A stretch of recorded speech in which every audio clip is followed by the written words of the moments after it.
telah ditentukan. Pengembangan infrastruktur perikanan.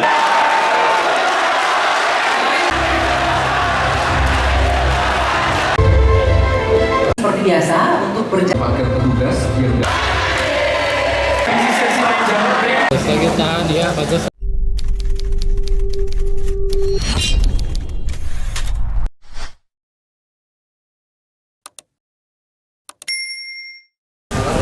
Salam bang. Wah, nggak ada. Semalam mana-mana. Ngomong di sini. Luar biasa. Aku mau pakai tua.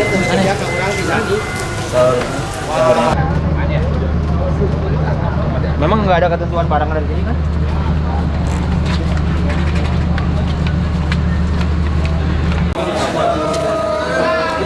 Barusan mau bersamaan, tapi di mobil Kang Deddy ada wartawan yang akan meliput perjalanan Kang Deddy menuju ke sini. Jadi saya mengalah saja, yang penting mengalah untuk menang. Dan kita akan menang. Ini kan debat terakhir ya, artinya kan ini tinggal kurang lebih 4 hingga 5 hari lagi menjelang pencoblosan. Harapannya di debat terakhir itu seperti apa? Ya, kami berharap di sini akan lebih berkembang lagi bagaimana ide-ide dan karakter ini. Dan insya Allah saya dengan Kang Deddy sudah sangat siap menghadapi debat ini. Mudah-mudahan apa yang nanti kami sampaikan bisa dilakukan ketika kami nanti terpilih menjadi gubernur. Memasuki masa tenang seperti apa Pak? Ya, masih tenang, kita banyak berpikir, berdoa, dan kita juga memantau persiapan saksi-saksi kita nanti.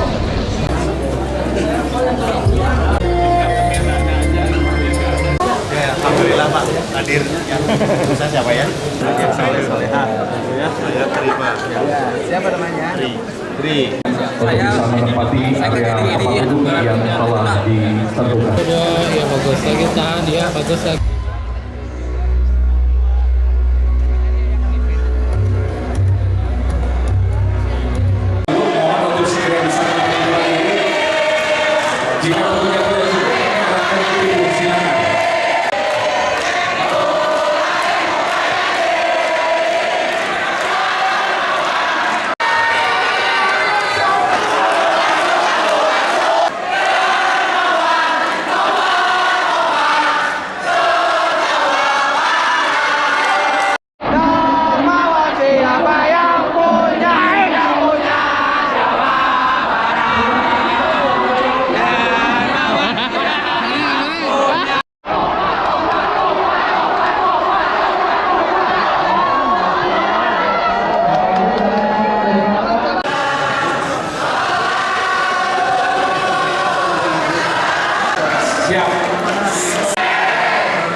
Bismillahirrahmanirrahim. Assalamualaikum warahmatullahi wabarakatuh. Sampurasun. Bapak Deddy.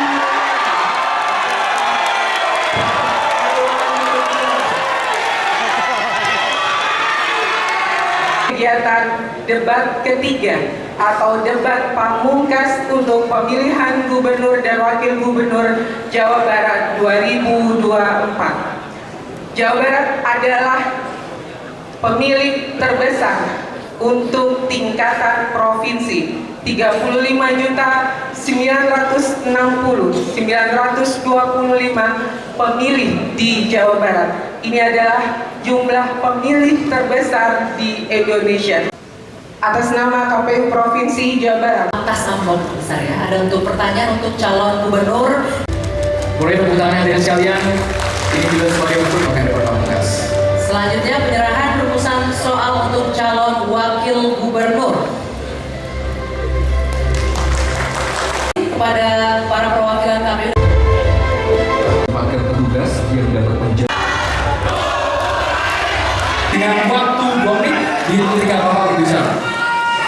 Assalamualaikum warahmatullahi wabarakatuh. Seluruh warga Jawa Barat dimanapun berada, baik yang berada di Provinsi Jawa Barat, di luar Provinsi Jawa Barat, bahkan di luar negeri yang hari ini lagi mengenuh nasib menghidupi keluarganya yang ada di Jawa Barat. Pak Ahmad Heriawan beserta istri, mantan Gubernur Jawa Barat yang saya hormati. Hari ini kita berada di tanah Bogor yang mengingatkan kita pada sejarah peradaban Sunda yang bernama Pakuan Pajajaran. Di Pakuan Pajajaran itulah peradaban dikibarkan di berbagai daerah dengan ajaran Siliwangi.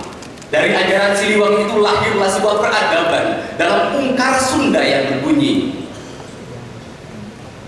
Lembur subur kota Bagja, masjid jendiri ngahiji, elbunges ayana semu, harta nges ngawujud hati, nyanyi pamimpin karayan, pandita ajubi waha, ucap jeung lengka sarua, pitutur ngawujud subur, ayat ngawujud kada. Seluruh rangkaian peradaban itu bisa diwujudkan dengan kerangka berpikir murus lembur nata kota. Kerangka berpikir murus lembur nata kota melahirkan 4 variabel pemikiran. Yang pertama adalah menetapkan tata ruang yang berbasis kultur. Yang kedua, membangun infrastruktur wilayah yang berkeadilan dengan menegakkan prinsip-prinsip ngurus desa dan menata kota. Yang ketiga, membantu para petani baik melindungi sumber pangannya maupun para nelayan melindungi sumber kelautannya, melindungi mereka dengan asuransi kecelakaan, asuransi kematian, dan asuransi kesehatan. Kemudian membangun postur birokrasi yang melayani berbasis digital, birokrasi yang berbasis produksi yang mengefisienkan seluruh fiskal yang dimilikinya demi kemakmuran rakyat. Dengan kerangka inilah kita akan membangun postur rakyat Jawa Barat yang bermarifat, repeh, rapi. Baik.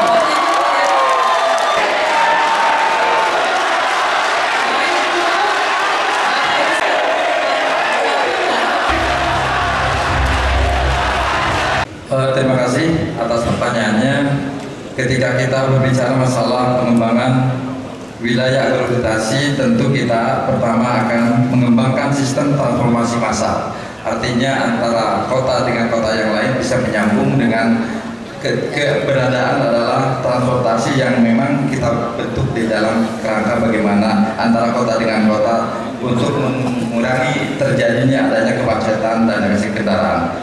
Yang kedua, optimalisasi tata ruang dan perencanaan wilayah. Yang ketiga adalah pengurangan kepadatan di pusat kota, sehingga kami di kawasan itu akan membentuk sebuah kota penyangga di mana ruang berbasis itu mencegah alih fungsi lahan sehingga menjadi permukiman yang dan industri. Kemudian yang keempat adalah peningkatan ruang terbuka hijau sehingga di masyarakat terjadi adanya perluasan, kemudian melestarikan ruang. Waktunya habis Bapak.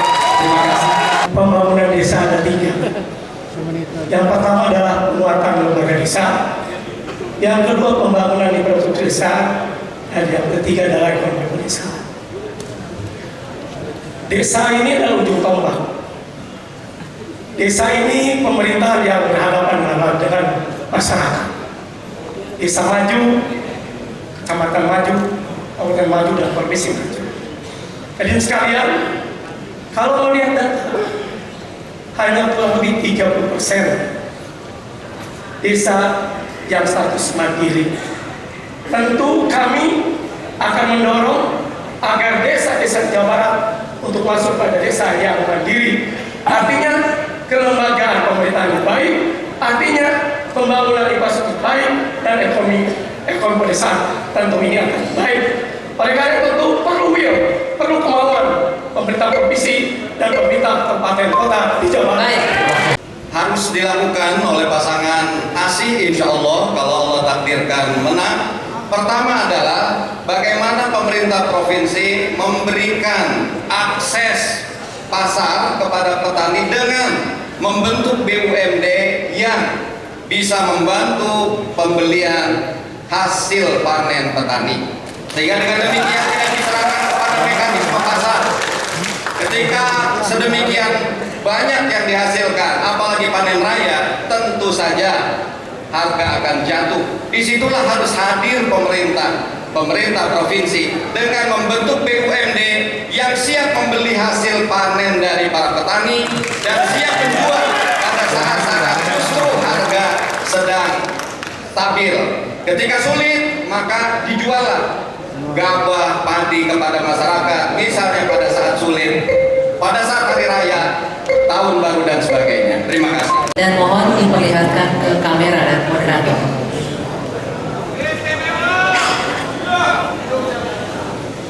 Oke. Subtema infrastruktur. Masalah infrastruktur masih menjadi persoalan di Jawa Barat. Berdasarkan catatan Kementerian Energi dan Sumber Daya Mineral (SDM) 2023, terdapat 22.000 rumah tangga di 20 kota kabupaten di Jawa Barat yang masih belum teraliri listrik. Selama ini di Jawa Barat terdapat program Jabar Cam, namun belum sepenuhnya dapat menyelesaikan masalah kebutuhan dasar listrik masyarakat. Saya memiliki pengalaman membuat 100% seluruh warga mendapat aliran listrik. Caranya bagaimana? Caranya dari kebijakan fiskal, penyusunan anggaran di pemerintah Provinsi Jawa Barat harus diarahkan untuk kepentingan dasar masyarakat, terutama jalan dan listrik. Dari anggaran itulah kita akan bisa mengaliri listrik di seluruh warga Jawa Barat yang tersinergikan dengan anggaran pusat dan anggaran kabupaten kota. Kemudian yang kedua juga membangun kearifan lokal energi, sumber-sumber energi yang tersebar di Jawa Barat yang berasal dari air, angin, dan kemudian sumber energi lainnya bisa menjadi sumber energi lokal yang bisa dibangun oleh badan dan lembaga di desa. Kerangka pendekatan ini akan mampu membuat Jabar Cam dalam waktu 2 tahun ke depan, karena semuanya tergantung kebijakan yang diberikan oleh pemerintah provinsi, kabupaten, kota pada seluruh masyarakatnya, termasuk bersinergi dengan pemerintahan desanya. Kerangka dasar sinergi ini akan mampu membuat seluruh rakyat Jawa Barat mendapat aliran listrik yang sempurna. Cukup?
Pertanyaannya, bagaimana strategi pasangan calon untuk meningkatkan pemerataan dan keterjangkauan fasilitas kesehatan di wilayah perbatasan Jawa Barat? Silakan dijawab, waktunya 1 menit.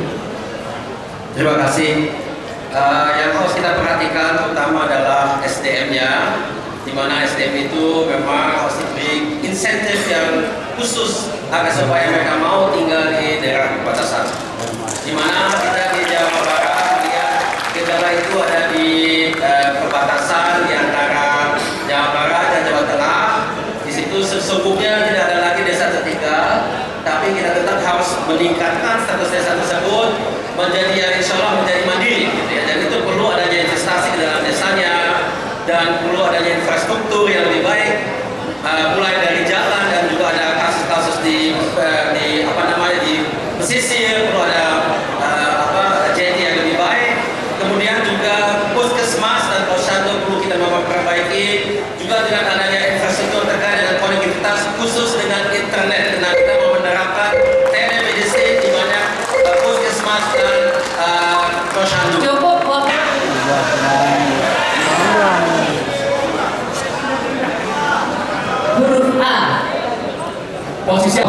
subtema kesejahteraan nelayan. Berdasarkan data BPS 2023, Jawa Barat memiliki lebih dari 27.000 nelayan aktif. Namun, 70% di antaranya hidup di bawah garis kemiskinan. Hal ini disebabkan oleh akses pasar terbatas, biaya uang tinggi, dan minimnya dukungan infrastruktur. Untuk meningkatkan kesejahteraan nelayan, khususnya dalam akses pasar, subsidi operasional, dan pengembangan infrastruktur perikanan, strategi kami adalah mendorong nelayan bergabung dalam lembaga nelayan seperti koperasi unit desa atau lembaga ekonomi lainnya, membuka peluang pemasaran produk perikanan, memfasilitasi terjalinnya kerjasama kontraktual antara kelompok nelayan dengan perusahaan pengolah hasil perikanan, mendorong pola kerjasama inti plasma sehingga nelayan diringankan dalam pembiayaan produksi dan pemasaran hasil, serta mendorong modernisasi alat tangkap atau alat produksi bagi para nelayan yang selama ini masih konvensional. Kami akan mendorong secara modernisasi. Terima kasih.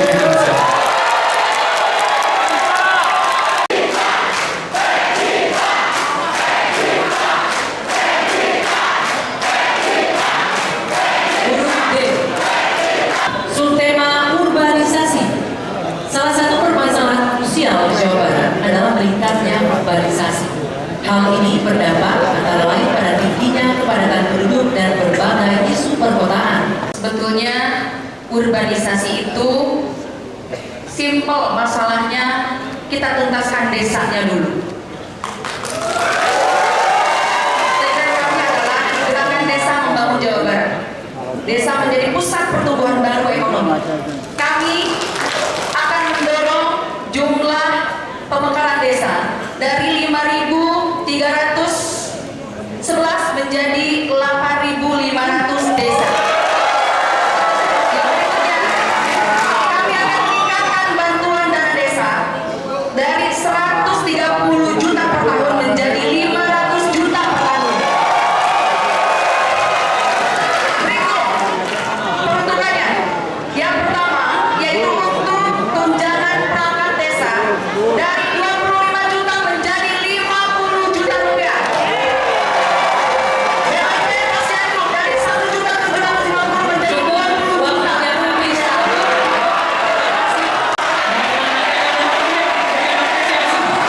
Digitalisasi pelayanan publik. Pada tahun 2023, capaian indeks e-government Provinsi Jawa Barat dan Kabupaten Kota di Jawa Barat masih perlu ditingkatkan. Penerapan digitalisasi di Jawa Barat adalah yang terbaik di Indonesia. Tapi sayangnya tidak sejalan dengan penerapannya di level kota dan kabupaten. Di level kota kabupaten yang bagus itu hanya Kota Bandung dan Kabupaten Sumedang.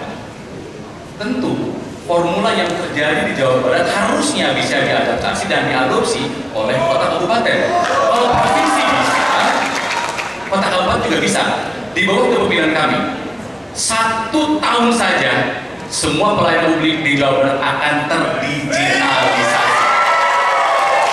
Cakupan internet di Jawa Barat sudah cukup tinggi dan kami yakin kalau pelayanan publik sudah bisa terdigitalisasi akan meminimalisir praktek korupsi karena meminimalisir interface atau pertemuan antar muka antara pelayan publik dengan masyarakat. Jadi kami yakin sekali lagi apa yang terjadi di Jawa Barat akan juga terjadi di kota kabupaten 100% digitalisasi.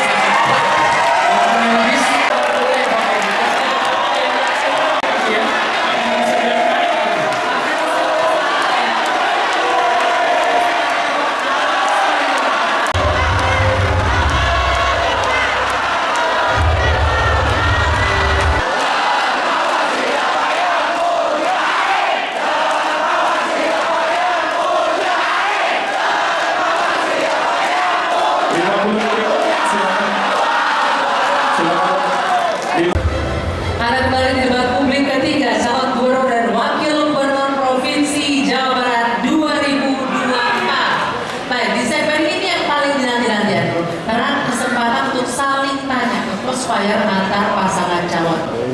Baik, tadi disampaikan bahwa saya menyetujui desa jumlahnya ditambah, bantuannya 500 juta. Pertanyaannya adalah saat ini Provinsi Jawa Barat itu mengalami penurunan pendapatan. Jumlah anggarannya kurang lebih dari 36 triliun, hari ini hanya sekitar 30 triliun. Apakah dengan jumlah desa ditambah dan kemudian bantuannya 500 juta memiliki kecukupan fiskal atau tidak kalau kegiatan itu dilaksanakan di APBD Provinsi Jawa Barat? Itu yang pertama. Yang kedua, di mana letak aspek keadilannya? Karena desa di Jawa Barat ada yang penduduknya 150.000, ada yang penduduknya 3.000. Bagaimana ruang keadilan antara desa yang berpenduduk 150.000 dengan yang 3.000, sedangkan bantuannya sama-sama 500 juta? Kerangka dasar ini Kalau kita berbicara masalah perbandingan, ketika kita berbicara masalah perbandingan, tentu kita berbandingkan dengan Jawa Timur dan Jawa Tengah. Sebagai contoh, Jawa Timur itu memiliki jumlah kabupaten kota 38, sementara jumlah penduduknya 41 juta lebih, dan mereka mendapatkan dana desa ini dari kementerian, bukan dari Jawa Barat. Ini adalah 8 triliun lebih. Sementara juga Jawa Tengah dengan 41 kabupaten kota dengan jumlah desa 7 juta lebih, 7.000 lebih, dengan jumlah penduduknya 37 juta lebih, dengan jumlah dana desanya 7 triliun lebih. Kita bandingkan di Jawa Barat hari ini kita penduduknya jumlahnya adalah 50 juta lebih, sementara kita memiliki kabupaten kota hanya 27. Waktu habis Bapak. Kalau sumber anggarannya dari APBN, jumlah desa ditambah, kita sangat menyepakati. Tetapi kalau itu bersumber dari Provinsi Jawa Barat dengan asumsi 500 juta per desa per tahun, maka penghitungannya harus cermat. Karena anggaran Jawa Barat pendapatannya mengalami penurunan karena bagi hasil pajak kendaraan bermotor hari ini diserahkan kepada kabupaten kota. Yang kedua adalah aspek keadilan. Saya katakan hari ini ada ketidakadilan. Kenapa? Ada desa yang selesai seluruh pembangunan infrastrukturnya karena jumlah wilayahnya kecil, ada desa yang tidak selesai karena jumlah wilayahnya banyak dan penduduknya banyak. Sehingga di mana letak membangun kerangka keadilannya agar tidak terjadi disparitas antar desa dan antar wilayah. Saya sangat apresiasi kalau desa disubsidi tambah dari Provinsi Jawa Barat. Saya menyepakati kalau subsidi. Cukup, waktunya habis.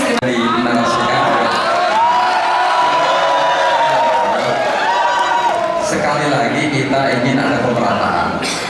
Jangan sampai ada disparitas antara desa yang betul-betul sudah maju dengan desa yang ada di perkotaan dengan desa betul-betul desa yang ada di daerah, sehingga mereka akan memperoleh pelayanan yang sama. Kita tentu sebagai pemimpin, tentu sebagai pendiri umat, sebagai pelayan masyarakat, tentu harus berusaha semaksimal mungkin untuk bagaimana mensejahterakan masyarakat yang ada di desa masing-masing dengan adanya pelayanan yang lebih terukur dan terarah. Ini menjadi soal bahwa kita, kenapa kita memperbanyak adanya desa di Jawa Barat ini sebagai bandingan dengan Jawa Timur, Jawa Tengah yang penduduknya di bawah, jauh di bawah penduduk Jawa Barat. Itu saja yang bisa saya Silakan Bapak. Kami persilakan Bapak paslon 1 bertanya ke paslon nomor 4. Pertanyaannya adalah, mengingat kemiskinan di wilayah perbatasan seperti Cianjur Selatan mencapai 17%, di atas rata-rata provinsi 10,25%, apa langkah strategis Anda untuk menurunkan angka kemiskinan di wilayah perbatasan? Punya 1 menit.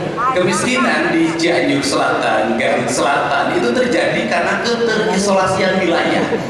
Karena terjadi keterisolasian wilayah, maka aspek akses transportasi yang menghubungkan mereka ke pusat kota, baik Bandung, Kabupaten Bandung maupun Cianjur itu sendiri harus dibuka dengan membangun jalan yang menghubungkan wilayah-wilayah pesisir selatan dan wilayah-wilayah pedalaman selatan dengan mempertimbangkan aspek-aspek lingkungan. Yang kedua adalah mendorong tumbuhnya buruknya aspek pengelolaan birokrasi yang berbasis digital sampai ke pedesaan, mereka memiliki akses informasi yang kuat dan bisa menceritakan berbagai kemajuan dan kemakmuran serta berbagai alam yang indah di wilayahnya. Yang ketiga adalah ditingkatkannya bantuan dari pemerintah provinsi di daerah-daerah yang terisolir dengan meningkatkan anggaran desanya agar infrastrukturnya semakin baik. Satu untuk menanggapi. Ya, saya rasa dari jawaban paslon 4 ada yang terlewat. Sesederhana mungkin. Adanya asuransi sosial, yaitu memberikan perlindungan bagi masyarakat miskin melalui program jaminan kesehatan dan pendidikan gratis. Yang berikutnya, fasilitasi UMKM lokal, meningkatkan keterampilan dan akses pasar produk lokal. Yang berikutnya, pembangunan kawasan ekonomi khusus, yaitu mengundang investor untuk membuka lapangan kerja di wilayah perbatasan. Sudah. Kita tidak memperhatikan penyampaian visi awal.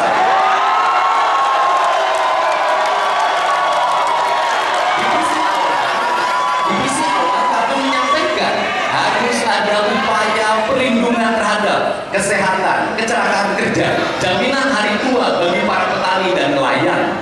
Itu termasuk masyarakat yang ada di wilayah Cianjur Selatan, Garut Selatan, karena mayoritas orang desa itu profesinya dua, petani dan nelayan. Kemudian yang berikutnya adalah persoalan teknis seperti UMKM, kemudian koperasi atau berbagai produksi lainnya akan terbuka dengan sendirinya manakala akses wilayah dibuka. Kalau akses infrastrukturnya dibuka, aspek teknologi informasinya dibuka, maka daerah itu akan tumbuh dengan sendirinya.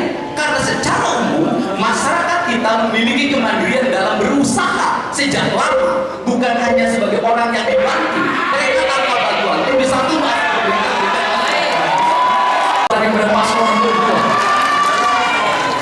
Pembangunan di Jawa Barat bagian utara dan bagian tengah relatif lebih maju dan lebih baik. Sementara pembangunan di wilayah selatan terkesan sangat lambat.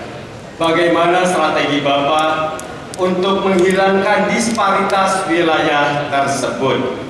Silakan. Yang rendah di Jawa Barat bagian pesisir selatan adalah karena berbagai persoalan yang menyangkut beban. Garut karena ada Garut Selatan, Sukabumi karena ada Bumi Selatan, Cianjur karena ada Cianjur Selatan. Langkah apapun yang diambil tanpa mendekatkan aspek-aspek pemerintahan pelajar tidak akan berhasil dengan baik. Pastikan kalau jadi akan mendorong menjadi kabupaten baru di wilayah baru di pesisir selatan. Kenapa? Potensinya sama, punya lampu, punya bahari, punya lain dan sebagainya. Dan itu baru punya pengalaman persis sama dengan di Pangandaran. Kalau itu dilakukan, maka tentu akan berhasil di selatan, akan naik derajatnya seperti bahwa disparitas itu terjadi karena sumber-sumber ekonomi lebih berkembang di daerah-daerah industri di wilayah utara. Salah satu yang ditempuh sebelum kita menyepakati pembentukan kabupaten baru, kita sepakati itu adalah bagian dari mempercepat pertumbuhan pembangunan di Jawa Barat. Tetapi apabila pemerintah pusat hari ini ada moratorium, tentunya akan menjadi hambatan. Maka seluruh hambatan itu bisa diselesaikan dengan kebijakan fiskal. Kebijakan fiskalnya adalah terjadi keadilan fiskal antara utara dan selatan. Utara tidak akan mungkin berkembang industrinya, tidak mungkin berkembang sumber perdagangannya manakala tidak mendapat suplai air, suplai udara yang bersih. Bahkan selatan itu bisa dijadikan tempat untuk relaksasi bagi orang utara. Untuk itu, kebijakan pajak itu harus melindungi hutan, sehingga yang mereka daerah yang menjadi hutan lindung, maka dia bisa mendapat subsidi fiskal. Mereka yang daerah pantai mendapat subsidi fiskal, maka ada keadilan ekonomi di Jawa Barat. Itu yang terjadi. Cukup. Ngomong satu saja, pergerakan ekonomi akan berjalan kalau ada investasi. Investasi akan ada apabila infrastruktur dan lain sebagainya bisa berjalan dengan baik bersama.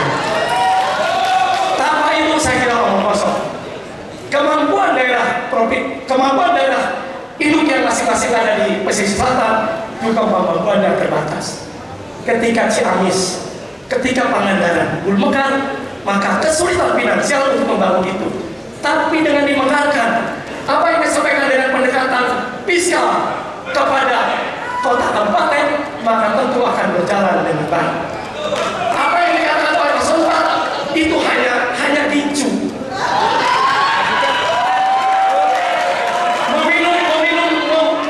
Mengunyah permen tapi tidak mengenyangkan. Tidak akan sukses. Substansinya mendorong pemekaran di pesisir. Pak Deddy saya bercanda, Pak Rewan bercanda. Setiap tahun ini, hampir 4 tahun ini, kita kehilangan sawah produktif kurang lebih 37 hektar. Apa langkah saudara dan langkah-langkah apa yang akan dilakukan oleh saudara? Masih ada waktu ingin ditambahkan cukup? Kami persilakan paslon, kita set dulu waktunya. Kami persilakan kepada paslon nomor 4 untuk menjawab waktu 1 menit.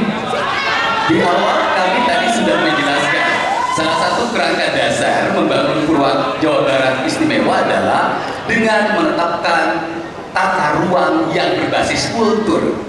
Tata ruang yang berbasis kultur adalah menetapkan zona-zona wilayah agar di mana sawah, di mana lembah, di mana sungai, di mana gunung, dan di mana daerah aliran pesisir laut. Kerangka itu akan diperkuat dalam kerangka RDTR di setiap wilayah, sehingga kalau sudah payung hukumnya diperkuat, tidak mungkin ada perizinan lahir, apalagi dengan sekarang perizinan yang mulai tersental dengan sistem digital. Kalau sudah dibatasi oleh tata ruangnya, hari ini yang terjadi adalah banyak tata ruang kita yang tidak sesuai dengan kulturnya. Daerah kemiringan menjadi daerah perumahan, daerah sawah menjadi daerah industri, kemudian daerah lembah menjadi daerah perdagangan. Ini kunci utama dari mengunci sawah itu. Terima kasih. Tata ruang dibangun, sudah dikoordinasikan dan dikomunikasikan secara paralel kabupaten kota provinsi ke nasional, dan itu tidak gampang. Pasti aspek-aspek lingkungan menjadi perhatian penting. Ketika pemerintah pusat akan menetapkan itu, juga akan berkoordinasi dengan kementerian lembaga yang berkaitan dengan persoalan-persoalan pertanian dan lain sebagainya. Saya kira, menurut saya sudah lumayan memadai tata ruang yang kita punya. Tetapi kenapa penyusutan itu terjadi? Karena sesungguhnya menjadi petani itu adalah tidak menguntungkan. Itu persoalannya. Kalau punya lahan 0,2 hektar, pasti nilai tukar pertanian di bawah 100, dan itu rugi. Ya, jadi menurut saya pengawasan tata ruang yang ada menjadi bagian yang penting. Yang kedua adalah bagaimana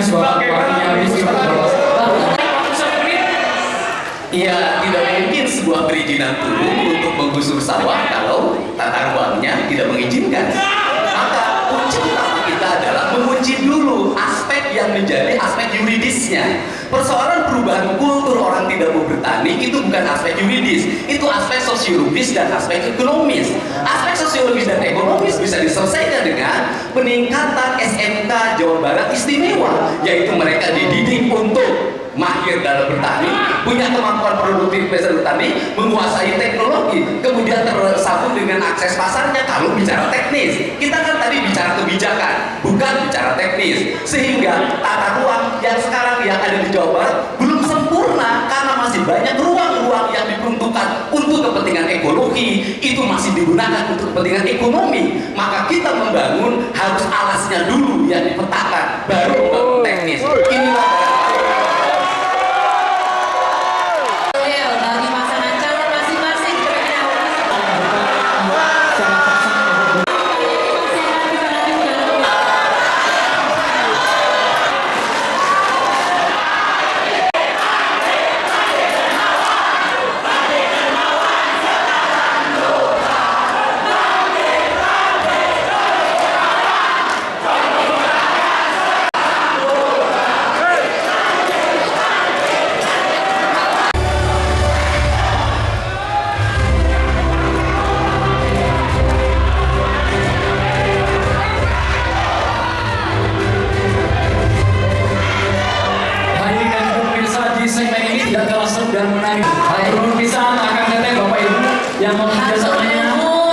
kita buat kondusif malam hari ini.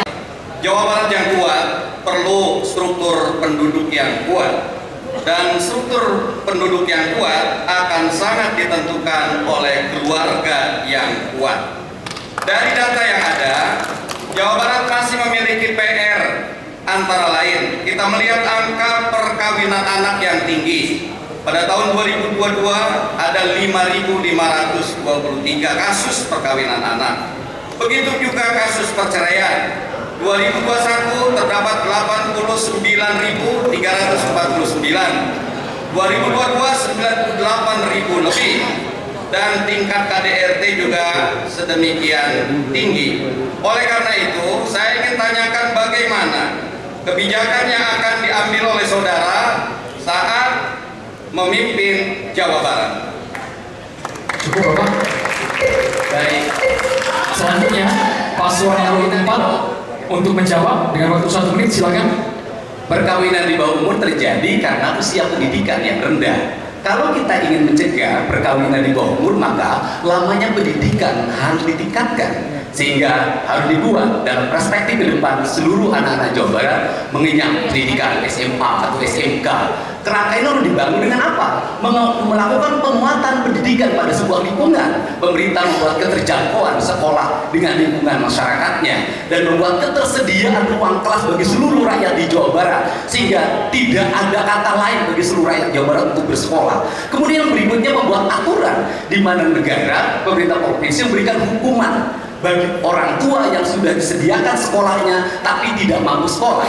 Berikutnya adalah bagaimana pemerintah provinsi mengendalikan agar perkawinan di bawah umur tidak terjadi. Dengan apa? Dengan seluruh izin-izin perkawinan oleh desa harus dikontrol dengan baik sehingga tidak boleh terjadi perkawinan anak di bawah umur dilakukan.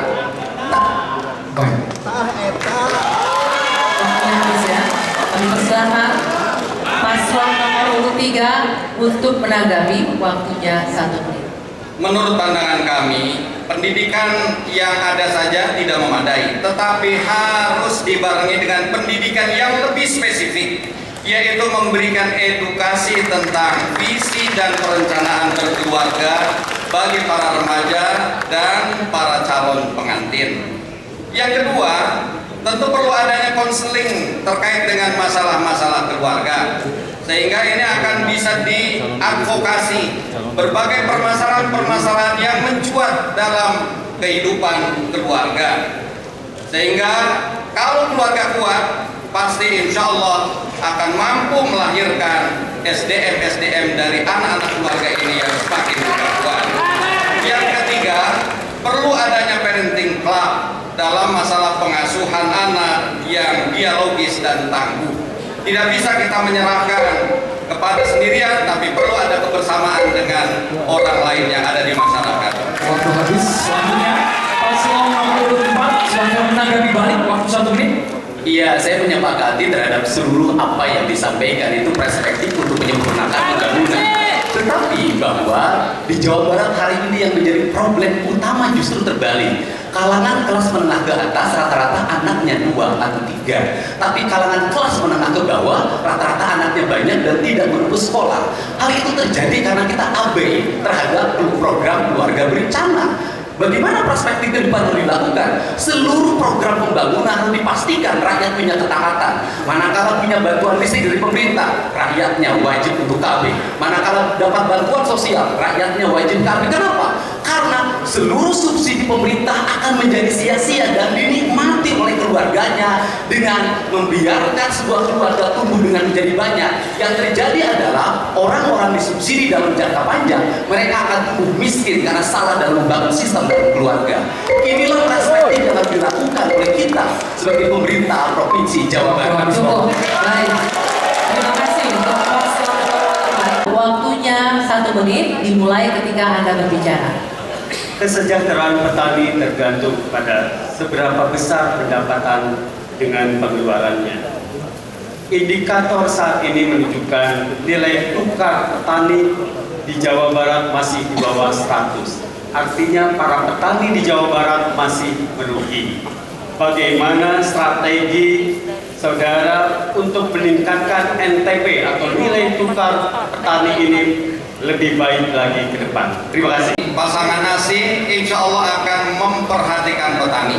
Petani tidak bisa dibiarkan sendiri, harus menyelesaikan seluruh solusi-solusinya. Oleh karena itu bagi kami ada 3 hal yang akan kami lakukan. Pertama, persoalan petani akan dihadapkan pada masalah terkait dengan kelangkaan pupuk. Dan akhirnya apa? Petani akan membeli pupuk dengan harga yang mahal. Inilah perlu hadirnya pemerintah dengan memberikan subsidi pupuk organik. Yang kedua, kita akan memberikan penguatan terhadap petani melalui para penyuluh-penyuluh pertanian sehingga mereka bisa lebih produktif. Dan yang ketiga, pasca panen harus diperhatikan dengan hadirnya BUMD untuk membeli hasil panen mereka dan kemudian bisa menjualnya ke berbagai daerah di tanah air. Yang pertama, masalah pupuk hari ini sudah ditetapkan bahwa subsidi pupuk dilakukan bukan dalam bentuk uang, tetapi berapa besar jumlah produksi yang akan diraih dengan bentuknya tonase kebutuhan. Ini yang ditetapkan hari ini. Terus kemudian yang kedua, persoalan pembelian hasil produksi pertanian sangat dimungkinkan kalau itu produksinya beras, kalau itu produksinya jagung, kalau itu produksinya kedelai. Tetapi yang menjadi problem pertanian bukan hanya itu. Mereka menghasilkan tomat, mereka menghasilkan cabai, mereka menghasilkan kol yang dalam waktu pendek mengalami pembusukan. Bagaimana strategi melakukan pembelian seluruh produk di seluruh Jawa Barat dengan tingkat produktivitas yang tinggi dan dalam waktu sebentar mengalami pembusukan karena harganya berubah dalam waktu cepat. Kemudian yang kedua adalah bagaimana kemampuan fiskal yang dimiliki, punya kemampuan atau tidak provinsi melakukan pembelian itu. Ini barangkali tanggapan dari saya. Buat kami yang penting kita harus memberdayakan petani dengan adanya satu desa satu industri. Yang saya mau rincikan sedikit. Yang kita maksudkan adalah program hilirisasi yang sudah berjalan di Indonesia. Sayangnya lebih banyak diterapkan pada sektor pertambangan.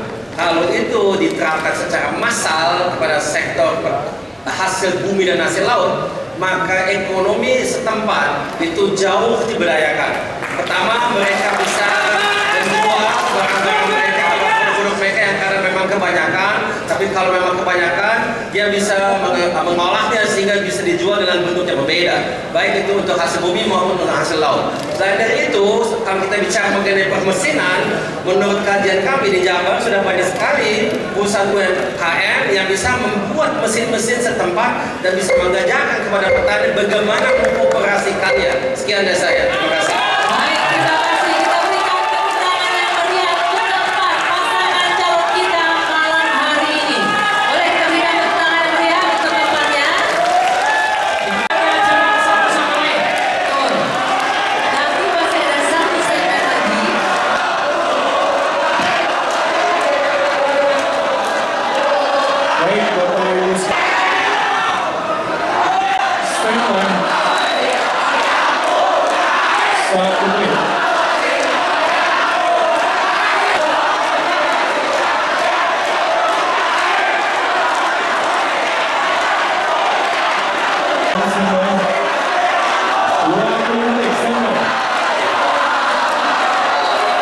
Calon gubernur dan juga calon wakil gubernur Jawa Barat tahun 2024. Ini adalah segmen terakhir di rangkaian debat hari ini.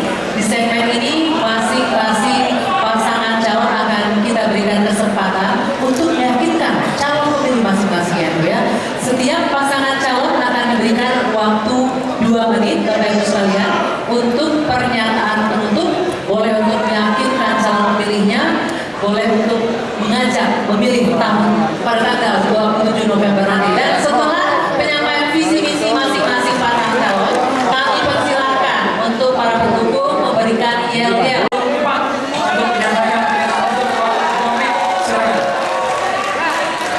Petani Katun Kadaki, nelayan Katun Kabutan adalah potret kehidupan masyarakat kita hari ini. Untuk itu, kami hadir untuk menyelesaikan kegelisahan seluruh problem masyarakat. Masih ditemukan masyarakat yang tinggal di rumah sakit dan tidak bisa pulang ditahan oleh rumah sakit karena BPJS-nya tidak terbayar. Masih ditemukan orang yang disita LPG-nya karena tak mampu bayar hutang rentenir. Masih terhampar rumah-rumah yang terbangun akibat gempa di Cianjur. Masih ada anak-anak sekolah dan guru meniti jembatan yang berbahaya, bisa jatuh ke sungai yang dalam seperti yang terjadi di Sukabumi. Masih terjadi bagaimana sulitnya masyarakat Parung Panjang Bogor karena penambangan yang mengakibatkan derita yang tidak pernah berhenti bagi mereka. Untuk itu kami hadir untuk menyembuhkan luka yang sakit. Kami hadir untuk menyelesaikan problem yang terlilit hutang. Kami hadir untuk menyelesaikan masalah yang menandu pasiennya menuju rumah sakit seperti di daerah Naringbul. Kami hadir juga untuk menyelesaikan berbagai problem sampah di perkotaan yang hari ini menjadi hantu bagi masyarakatnya. Kami hadir untuk menyelesaikan berbagai problem lingkungan akibat pencemaran udara, pencemaran air yang mencemari sungai, tanah, dan udara. Untuk itu pasangan dermawan akan mendermawakan seluruh ilmunya, seluruh kemampuannya, seluruh tenaganya bagi kepentingan masyarakat Jawa Barat. Sehingga harapan kami adalah ke depan tumbuhlah masyarakat yang gemah ripah repe rapi, subur makmur, ngahna ngahning. Dalam ungkaran Sunda adalah masyarakat yang reaketan, reaketor, buncir leit, loba duit, brudi juru, brudi pantau, ngarayah di tengah imah, di bibir kayak petingir, di bawah kayak si jago, naparango kayak si jago. Terakhir, jampe-jampe harupat, gara-gara tiga lupa, gara pilih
mengartikulasikan seluruh kegelisahan para petani, nelayan, dan termasuk warga perkotaan. Nelayan, kita tahu bahwa nelayan itu ada tokehnya, ada nelayan-nelayan kecil. Nah, nelayan kecil ini hari ini mengalami problem. Karena apa? Daya jelajah perahunya itu sudah hampir tidak dapat ikan di dekat pantai. Kenapa?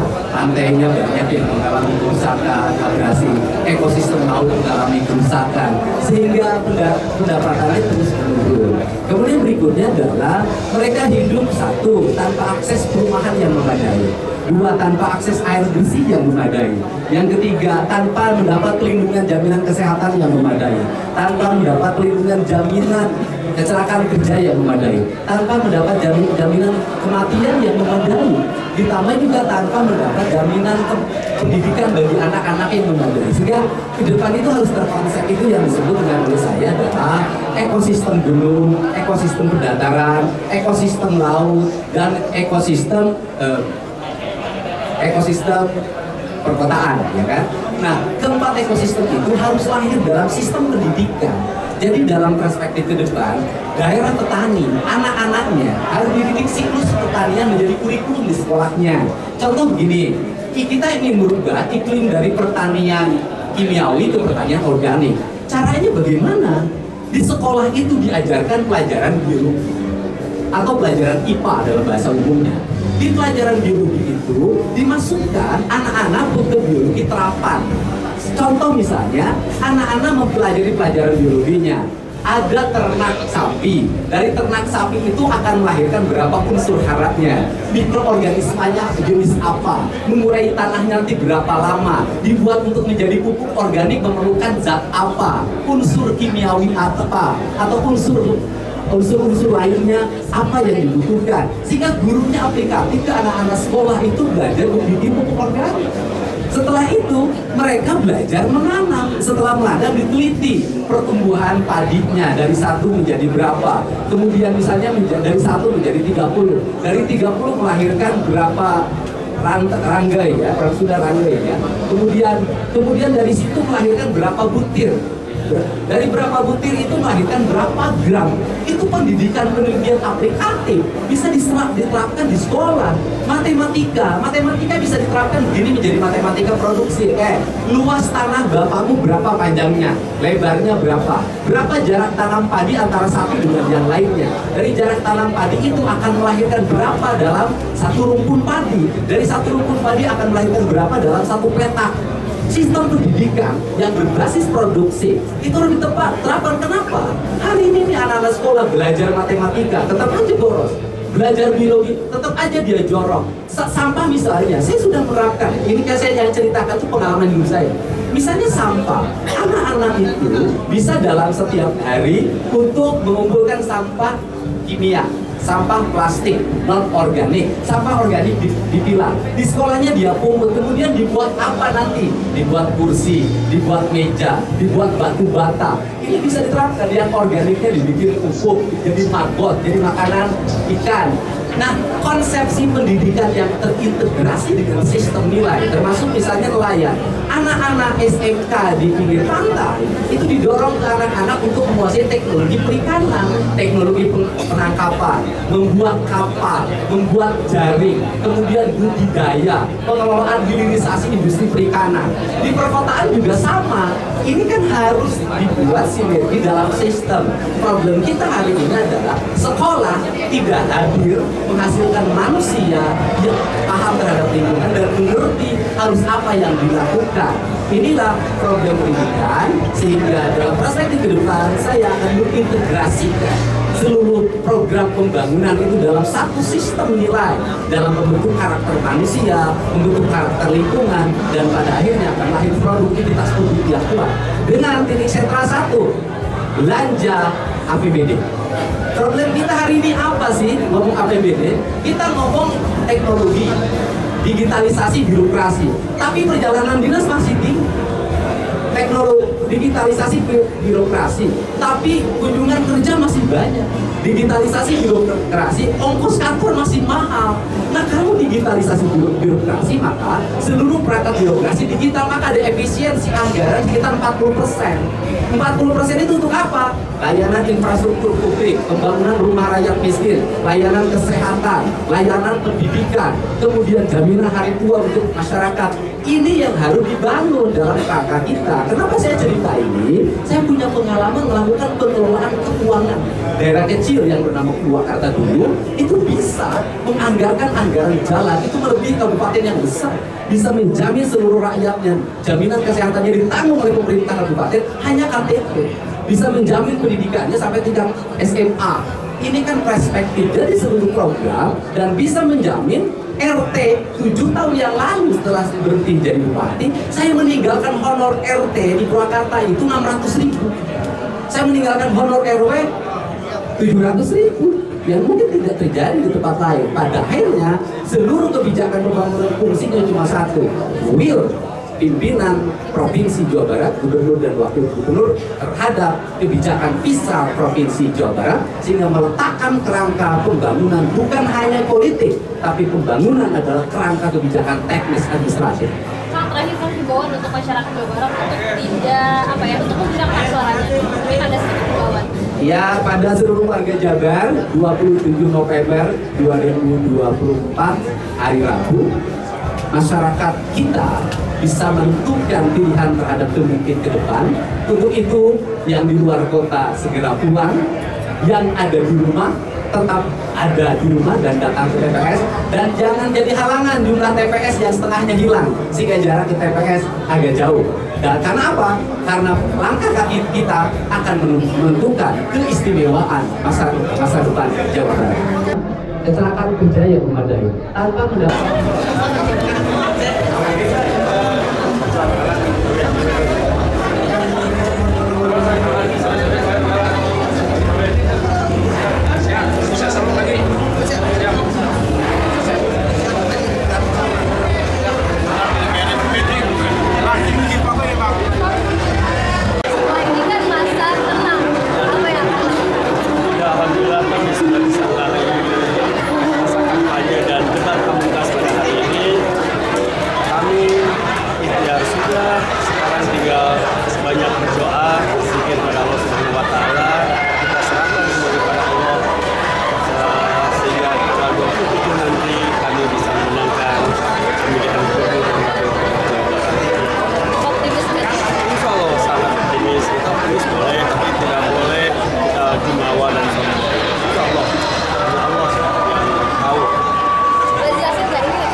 ini.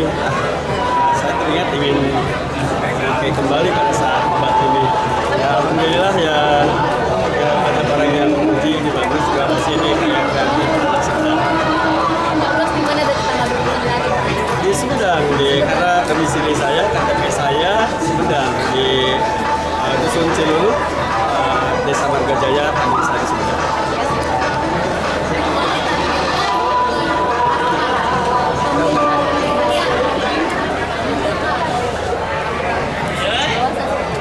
Semua target kita selesai ya. Saat ini posisi kami pun di survei sudah 74,7%. Yang tinggal bagaimana kami berusaha menjaga suara yang sudah besar tersebut.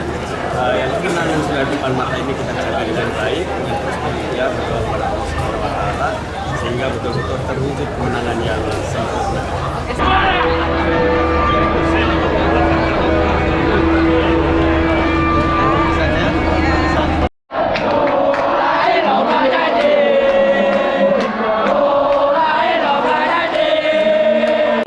Rekan-rekan, saudara-saudara dari disabilitas yang telah mensupport kami jauh-jauh datang dari Bandung ke Bogor untuk menyaksikan debat kami yang terakhir. Semoga kami berikan kelancaran dalam debat ini dan para disabilitas pun tetap diberikan kesehatan dan kesabaran. Nanti ke depan kita akan berkolaborasi untuk menuju jabat istimewa. Terima kasih. Semangat. 1, 2, 3.